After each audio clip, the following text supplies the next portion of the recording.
tentang sedikit tadi disampaikan oleh Fadilatul Syekh tentang ibadah yang antara yang paling utama di bulan yang mulia ini adalah saum, puasa itu sendiri. Jadi kita ingin bertanya pada Fadilatul Habib, apakah kaitan puasa dan tarbiyah itu sendiri?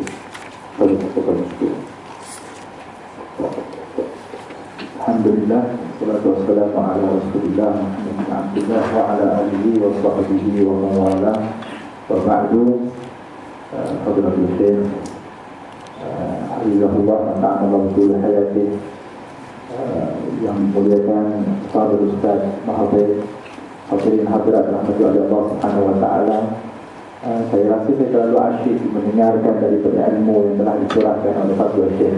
Jadi saya rasa alangkah baiknya kalau sekiranya masa itu diberikan lebih daripada Syekh. Sebab saya sendiri pun ingin untuk nak belajar mengambil faedah daripada apa yang disebutkan. Sebab tajuknya itu lebih dekat mengenai tarbiyah. Jadi telah pun dibahaskan tadi dengan panjang lebar dan juga cukup dalam mengenai konsep tarbiyah yang disebutkan. Yang pentingnya apabila Allah Subhanahu wa ta'ala menyebutkan dan juga memerintahkan kepada hamba Allah Subhanahu wa ta'ala untuk beribadah, kebanyakan dalam Al-Quran apabila Allah Subhanahu wa ta'ala nak perintahkan kepada hambanya, Allah Subhanahu wa ta'ala akan memulakan dengan firman ya ayyuhallazina amanu. Sebab yang akan menjawab dan menyahut kepada perintah Allah Subhanahu wa ta'ala itu adalah hamba-hamba yang beriman kepada Allah Subhanahu wa ta'ala. Dan kita sebutkan puasa itu sebagai amrun ta'abudi, sebagai perkara urusan ibadah kepada Allah. Sebab biasanya kalau orang-orang yang mungkin bukan Islam dan sebagainya, mungkin pertanyaan dia, apa hikmahnya, apa kelebihannya. Tetapi kita umat Islam sepatutnya pertanyaan itu tak perlu lagi. Kenapa mesti apa hikmahnya?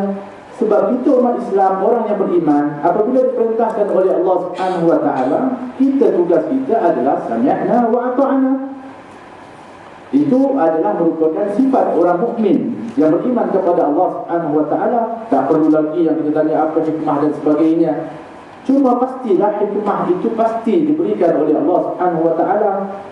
Saya teringat satu cerita tentang seorang raja. Saya bercerita juga sebab biasa pagi ni kadang-kadang kita mengantuk ya. Seorang raja yang hobi dia berburu. Memang suka berburu, hobi. Dan kalau kita kata hobi ni, orang sanggup untuk habiskan apa saja untuk hobi dia. Jadi hobi dia berburu, hari-hari berburu. Bersama dengan dia, teman dia adalah seorang penasihat. Penasihat dia senang dia tugas dia. Asal tanya saja, jawapan dia ada hikmahnya tuan-tuan, itu saja. Satu hari dia pergi berburu, panah seekor rusa, jatuh, dia kejar, tengok hidup lagi, dia ambil pisau nak sembelih dengan gopor gabah, terpotong tangannya, jari dia jatuh, putus. Sakit, beritahu kepada penasihat, teman ni jari betul dah terputus ni, sakit ni. Apa kata dia punya penasihat dia? Ada hikmahnya tuanku. Tuanku punya panas, ini bidang jari ada hikmah lagi. Mari bawa pergi istana, masukkan dalam penjara, tutup, kunci, ini hikmah dia, ambil kau. Dirawat, sehat, hilang satu jari.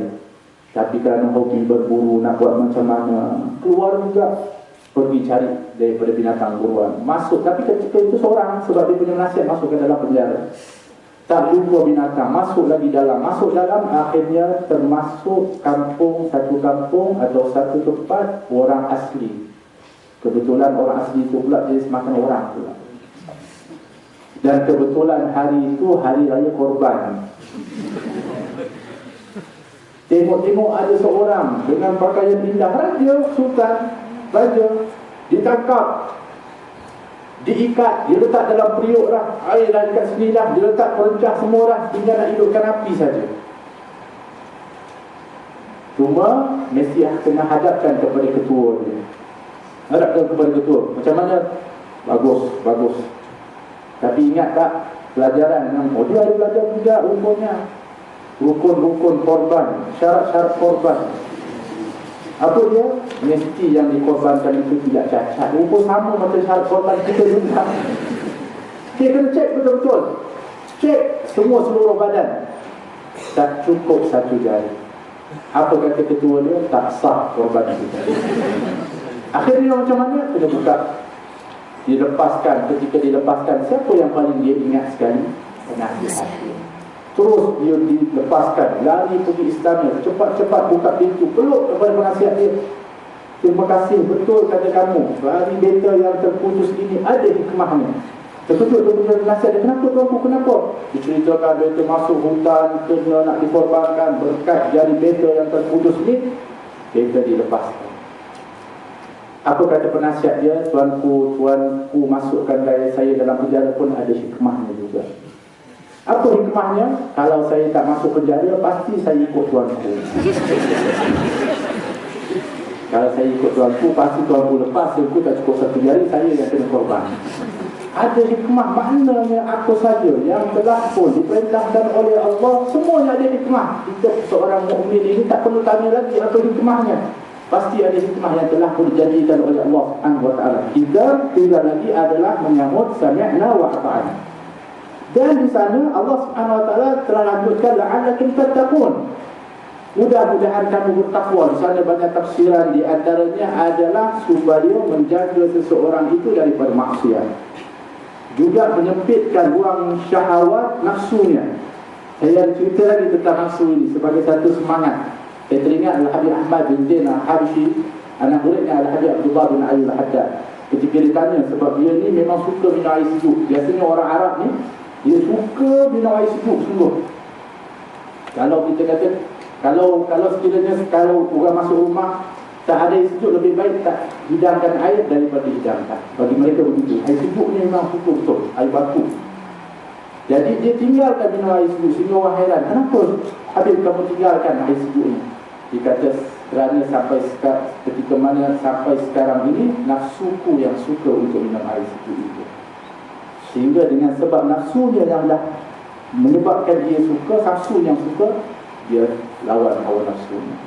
Ada seorang kafir disebutkan kisah, yang dianya kafir ini kasyaf. Kata Syekh tadi, kita tak kasyaf, kita tak tahu siapa puasa, siapa tak puasa. Ini kafir, orang yang kafir kasyaf. Sehingga orang-orang Islam susah dengan sebab dia. Sebab dia boleh tahu apa isi hati, apa dia punya. Ya Allah, jadi susah macam mana ni. Sehingga ada seorang Muslim, dia buat apa? Dia kata dia niat nak bunuh kepada kafir ini sebab menyusahkan. Dibongkarkan rahsia, dia tahu dan sebagainya. Dia nak masuk rumah, dia bawa pisau.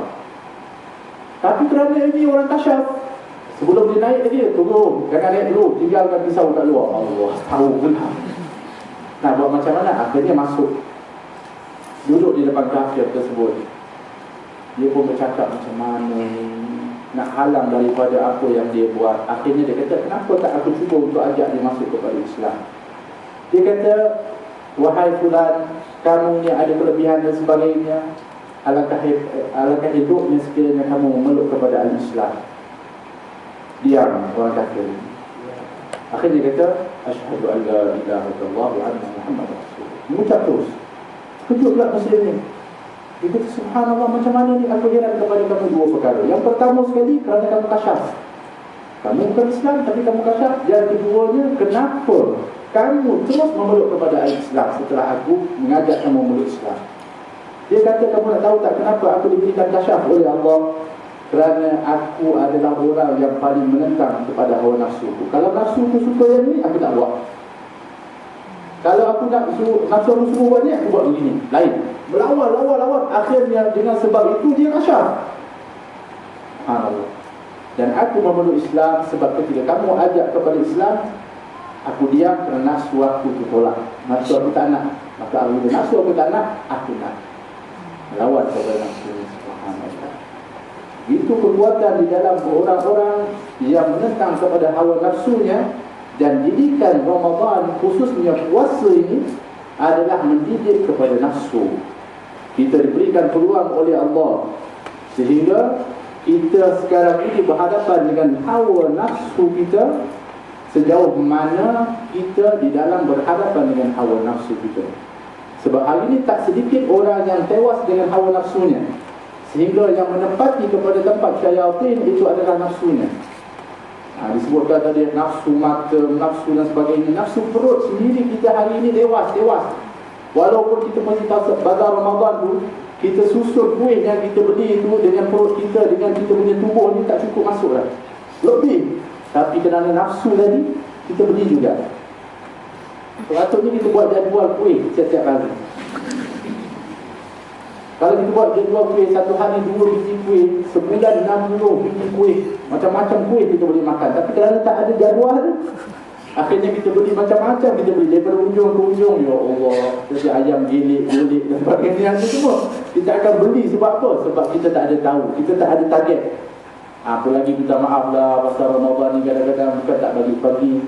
Kita daripada pagi ni Masya Allah, tadi ni kita mulakan Masya Allah dengan Alhamdulillah, kita juga dengan salawat kepada Nabi, kita ada bagi dan sebagainya. Habis pukul 4.30 sebelum membuka pergi bazar Ramadan. Bukan hanya kuih-kuih beraneka ragam, orang pun beraneka ragam juga. Bukan kata orang yang beli, orang jual pun macam-macam. Ada yang tak pakai tudung, ada yang berhias. Daripada pahala yang kita buat pagi tadi sampai petang, tiba-tiba kita pergi bazar Ramadan, dekat-dekat berbuka lagi. Subhanallah, habis kita punya pahala dengan mata pandangnya, dengan nafsu dan sebagainya. Sebab itu sebenarnya kita diajarkan oleh sahabat-sahabat kepada faidah kepada kita.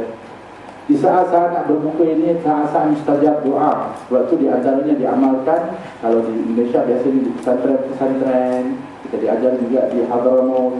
Di antaranya adalah doa yang dianjurkan oleh Nabi untuk diminta, iaitu 2 yang sangat diredai oleh Allah, menyebabkan redha Allah, iaitu syahadah dan istighfar.